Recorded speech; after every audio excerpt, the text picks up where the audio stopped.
Hey, what's going on, guys? Welcome back to my channel. Happy belated Thanksgiving slash Black Friday. If you celebrate Black Friday, I don't know, I kind of do too, by tech. Anyway, today we're going to pretty much talk about the 2010 MacBook Pro. All right, let's start out with the pros. Metal unibody design. I'm not going to stay too much on that topic. Design, beautiful, okay? Apple products, design, beautiful, okay?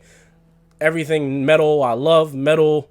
When I wake up in the morning and I touch the cold MacBook, it feels really nice, cool to the touch instead of plasticky. I don't like plastic phones or computers or anything like that.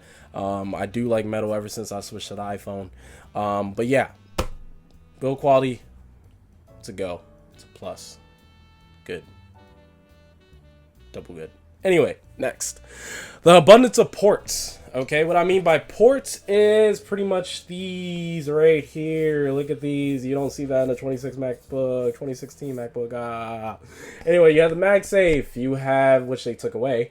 You have the Ethernet. You have pretty much the Thunderbolt. It's starting to hum right now.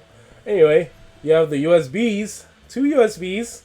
You have the SD card reader, and you also have the 3.5mm headphone jack, which is pretty much becoming a legacy port because, phone manufacturers want to get rid of it. I don't know why. Anyway, next up, the screen. Now, I know people that know about MacBooks or, have a lot of knowledge as far as this MacBook in particular, know that it's a 720p screen. Okay, it's 1200 by 800, okay? Yeah, it's not the best screen in the world. It's not 2560 by 1440. It's not Quad HD. It's not 4K. It's not 1080p. But it's definitely serviceable. I can use it, editing on Final Cut Pro, which I actually edited the last video with. I use this machine for Final Cut Pro, and I edited the video with this machine too.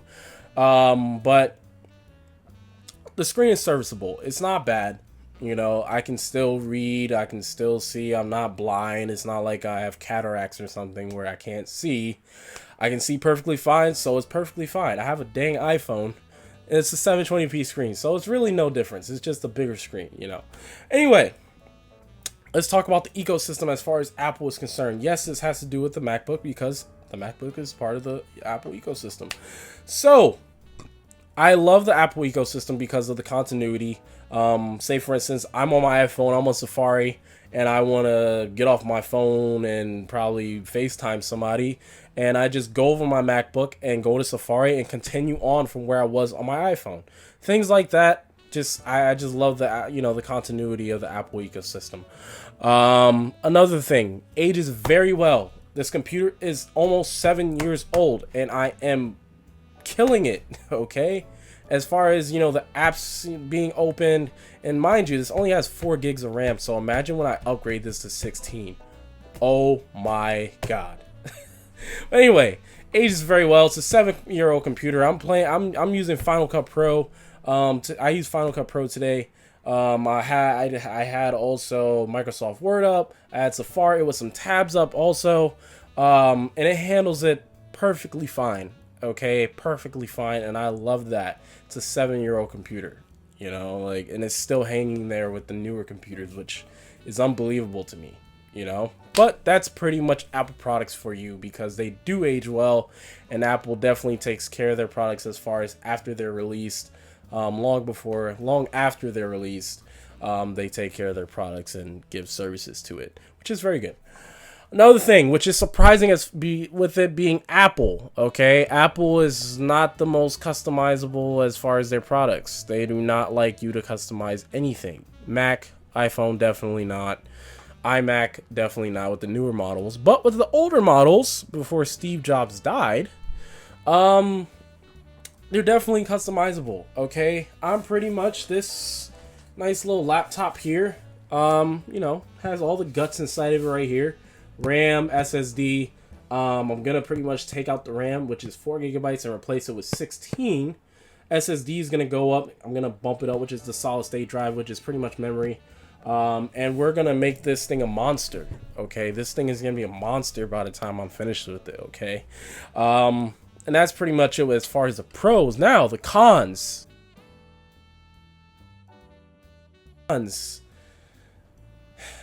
I know. I love Apple products. So you can call me an Apple fanboy. I don't like talking about the cons, okay?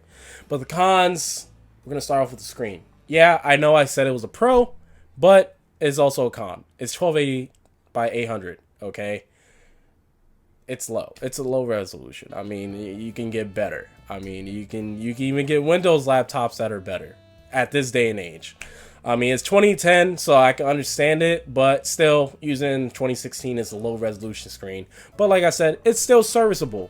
Especially if you're a student. If you're a student using this laptop, you shouldn't even care about the resolution. Like, even if you're playing YouTube, it's perfectly fine. You could play at 1080p, okay? 1080p videos, no problem, okay? But if you're a student, if you're not like a content creator, YouTube creator or YouTube director, whatever you fucking call yourselves, excuse my language, but if you're not one of those, you shouldn't worry about, you know, resolution. You just shouldn't, okay?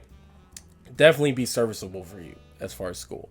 Next up, slower processor. It's a 2010 MacBook, so of course it's gonna have a slower processor than its predecessors, okay? Predecessors meaning pretty much the computers that come after this computer, like the 2011s, 2012, 2013, 2014, 2015, and 2016, of course. They're all faster, okay? Now, the 2011, 2012, it might be a small incremental update as far as processor speed or, you know, anything else, but it's still good. It's okay. I wish it would, you know, I wish I'd had enough money to, like, you know, go up the years. But hey, it's still a serviceable computer. I'm still editing on Final Cut Pro, so I mean, if I could still do that, who cares about the year? I mean, hey, I'm just gonna go prance around like, hey, I got a 2014 MacBook Pro, I got a 2016 MacBook Pro.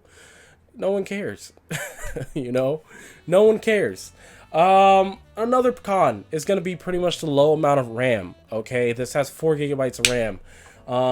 Unless, like I said before, if you're a student, okay, just doing schoolwork in college, you should not even worry about the RAM, okay, because 4 gigabytes is perfectly fine for you. That's perfectly fine. When I was actually in school, I was using a Chromebook, and it had 2 gigabytes of RAM, okay, and I survived with it, playing YouTube videos, doing homework, etc. I survived with it with 2 gigabytes of RAM, and the screen was way worse than this MacBook, okay?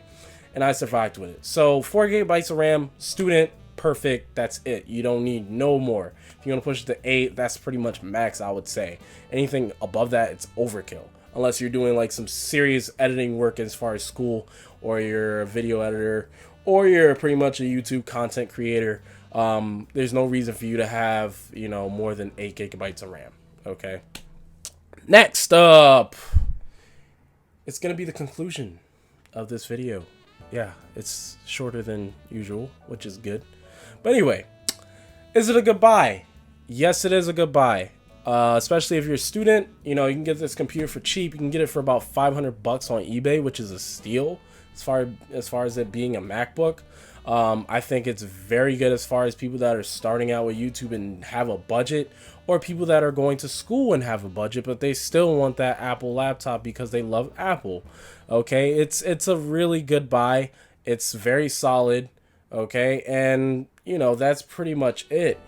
That's pretty much my review of the MacBook Pro. Please leave a like and subscribe for more content. Tell me what I can do as far as improving or, you know, changing things or anything that you guys want me to do. And that's pretty much it. I'll see you guys in the next one.